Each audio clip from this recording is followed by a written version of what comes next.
So thank you for joining my breakout room and for actually taking the time to know what is happening in the country or at least in the Philippines.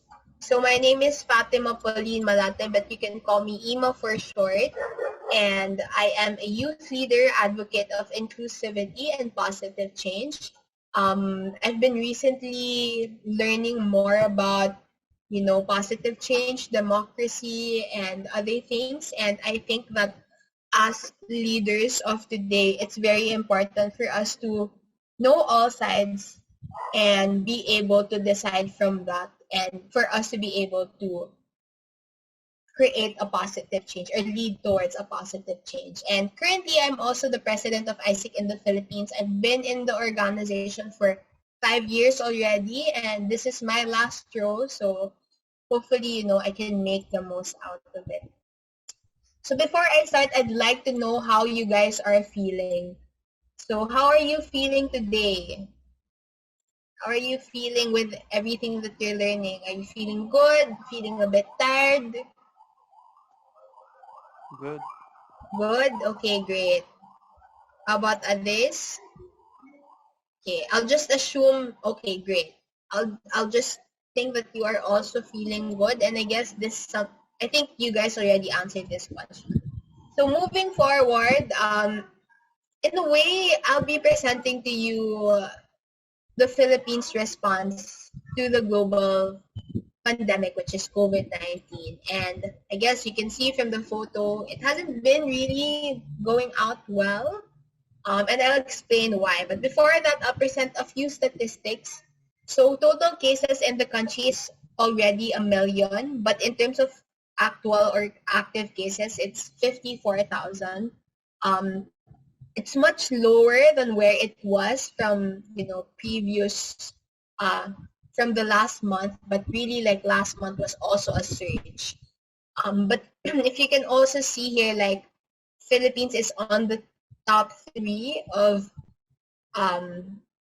number of cases in Asia Pacific. And second is Indonesia, and we can't deny that also India is really experiencing a bad situation in terms of COVID. In terms of tests, you can see there that a cumulative of everything that tested ever since the pandemic has started is 12 million. But that's way too low in terms of the number of total population in the country. So it hasn't been quite that well. And also later I'll explain why. Vaccines, if you can see here in terms of percentage, it's just only 0.6 over the total population, because in terms of doses given, it's just about 3 million. So protocols that we've been following are 3 to 4. So there's ECQ, modified ECQ, and GCQ. And you can see there the different differences, or like how different it is from one another. So phase 1 is like really no interaction, just stay at home, while 2 is quite lenient, and 3 is less lenient than more lenient rather than it was from the modified one. So Philippines was also branded as the longest and strictest lockdown in the world, and that was because of the fact that the entire province and cities were put into lockdown, but that was also decided a bit late by the government. Another thing was that violations were met with punitive action. So if you're violating, if you're not following certain protocols, then you will be quite punished, or like you will have certain sanctions. And also the government relied on police and military to maintain order, and of course to follow all health protocols. And despite that strategy, it wasn't that effective because the cases were still rising in the country. And suffice to say that lockdown was really difficult, especially for the poor. They are the ones that are most affected by it. And if you can see here, like in terms of source of income, a lot, or at least 50% are per, if you can see, they're contracted or per day basis. It means that there is no secure source of funds or income. And in terms of current, where the effect on the income, you will see that a lot has really decreased. So in terms of permanent, it increased their income, contractual, seasonal, even entrepreneurs. So definitely, COVID-19 has affected the poor. But we cannot deny that even if these things were done, a lot of the Filipinos were still able to cope despite it. But of course, it's no excuse, right, that um, the government failed in addressing COVID-19 efficiently and fast enough so that things didn't have to happen like that. But of course, we can't deny that human beings, and even most especially, I guess, the Filipinos are able to cope with it, um, being at least having 1 to 2 strategies. So either sought other incomes, relied on cheaper food, borrowed money or food, and sought help from relatives. I think other than that, the government, I think other positive things that the government was able to do was provide allowed people to borrow money from them. So there was, I don't know, it's called ayuda in the country, but I don't exactly know how to pronounce it or like translate it. But it's like the government is providing you with maybe tools and food money that you can start from in terms of coping to the pandemic. So anyway, positive things brought about by the pandemic is really more on the bayanihan spirit. So bayanihan is a Tagalog word. It's also a Filipino trait defined as working together towards a shared cause.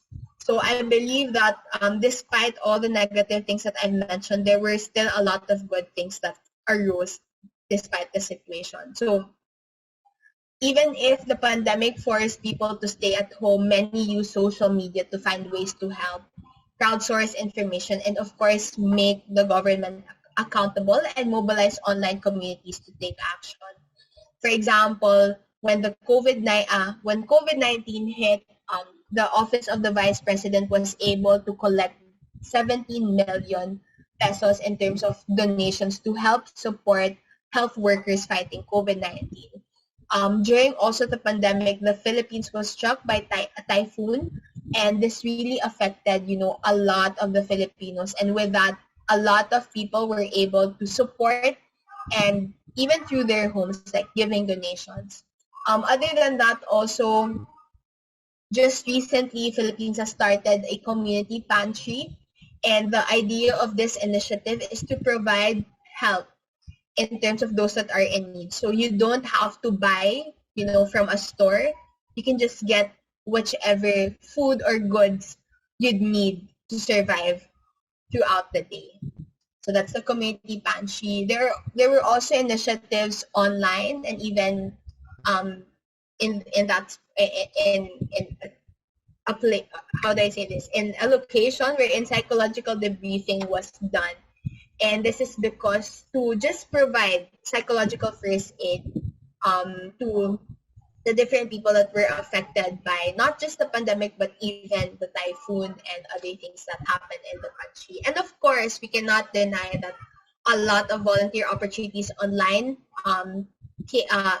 was able to happen. And I think that also engaged a lot of youth to make use of their time and not just be stuck at home and do work or like do academics, because I think being able to be part of something bigger than you allows you to be more aware of what is happening and at least make your life more more worthwhile. And so with that, I think to end this, I realized, of course, a lot of things. And first is really there is a limit to using fear as a tool to make people listen and follow.